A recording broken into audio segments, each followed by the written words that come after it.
அன்புள்ள கிரியர்ஸ், இது நம்ம ஃபேமிலி. தூர்தர்ஷன் இலச்சினையில் காவிக்கரையை அடித்திருப்பதாக முதலமைச்சர் மு.க.ஸ்டாலின் கண்டனம். திருவள்ளுவருக்கு காவிச்சாயம், தமிழ்நாட்டின் ஆளுமைகளுக்கு காவி பெயிண்ட் ஊற்றி அவமதிப்பு செய்வதாகவும் விமர்சனம்.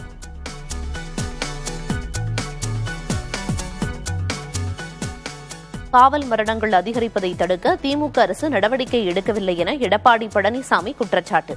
மக்களிடமும் விசாரணை கைதிகளிடமும் சட்டப்படி காவல்துறையினர் நடந்து கொள்ள முதலமைச்சர் உத்தரவிடவும் வேண்டுகோள்.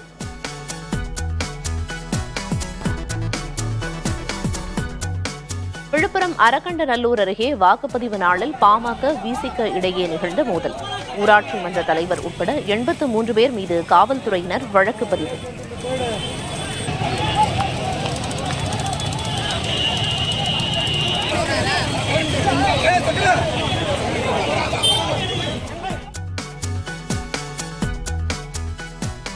மதுரை மாவட்டம் கீழவளவில் டிஃபன் பாக்ஸ் குண்டு வீசப்பட்ட விவகாரம். இருவரை பிடித்து விசாரணை நடத்தும் காவல்துறை.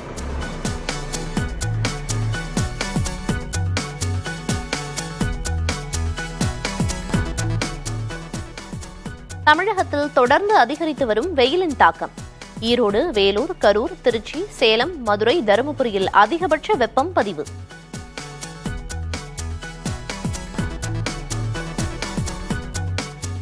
கேரளாவில் பறவை காய்ச்சல் பரவி வரும் நிலையில் தமிழக கேரள எல்லைகளில் கண்காணிப்பு தீவிரம். கிருமிநாசினி தெளித்த பிறகே வாகனங்களுக்கு அனுமதி.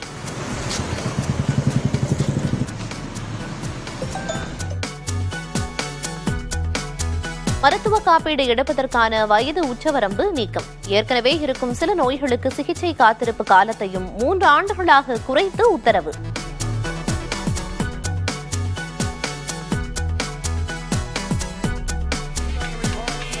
மதுரையில் கோலாகலமாக நடைபெற்ற மீனாட்சி சுந்தரேஸ்வரர் திருக்கல்யாணம்.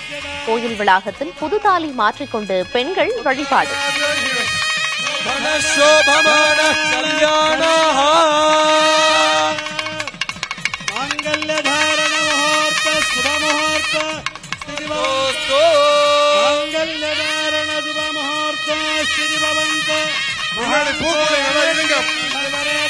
இமாந்தமிந்திரமேத்வஸ்து புத்ராகும் சுபகாங்குரு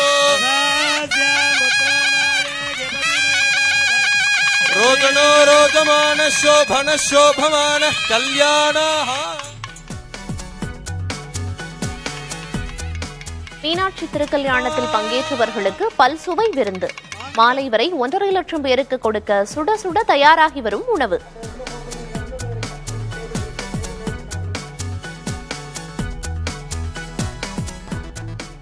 தலைமுறையாக கர்நாடகாவில் தவிக்கும் தமிழர்கள். இருப்பிடம், சாலை, குடிநீர் என எவ்வித அடிப்படை வசதிகளுமின்றி வசிப்பதாக வேதனை. இந்த மண்டியா சுந்தரமா ஆனதுக்கு காரணமே எங்க தாத்தமாரு கட்டட வேலை செய்து, பெயிண்ட் வேலை செய்து, எல்லா கூலி வேலை செய்து, ரோடு போட்டு கல்லு சமுந்து எல்லாம் நாங்க தான் பண்ணது. வீடு இல்ல, ஒரு வாசல் இல்ல, நல்ல குடிக்க தண்ணி இல்ல, அடிப்படை வசதி இல்ல, ரோடு இல்ல. நானும் இவ்வளவு வயசாயிடுச்சு. எங்க அப்பா, எங்க அம்மா, எங்க எல்லாம் வாழ்ந்தாங்க. எனக்கு பேரப்புள்ள வந்துடுச்சு. இவ்வளவு வயசானாலும் ஒன்னும் சுகம் இல்லை. வீடு வெந்த போனப்ப கூட ஒண்ணுமே கொடுக்கல. உத்தரப்பிரதேசத்தில் உள்ள இஸ்லாமியர்கள் பயமில்லா அமைதியான வாழ்க்கையை தான் விரும்புகின்றனர். அம்மாநில முன்னாள் அமைச்சர் மெஹபூர் அலி புதிய தலைமுறையிடம் கருத்து. கேண்டிடேட் செஸ் தொடரில் முதலிடத்திற்கு முன்னேறினார் இந்திய வீரர் குகேஷ். இன்றைய போட்டியில் வென்றால் உலக சாம்பியன்ஷிப் இறுதிப் போட்டிக்கு தகுதி பெறும் வாய்ப்பு.